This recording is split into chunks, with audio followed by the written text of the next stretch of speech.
Good afternoon. My name is Farmer Ed.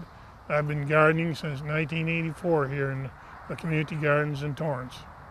Okay, this afternoon we're going to talk about how to get rid of pests in your strawberry beds. The type of pests that you have in a strawberry bed would probably be cutworms, etc., or it would be leaf hoppers or aphids.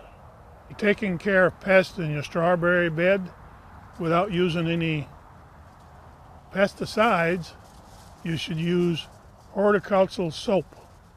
That will take care of a good part of your pest that's bothering your strawberries. The horticultural soap you can get at a garden center. For instance, Armstrong or someplace like that, they have horticultural soap. They'll know what you're talking about when you go in and ask them for that.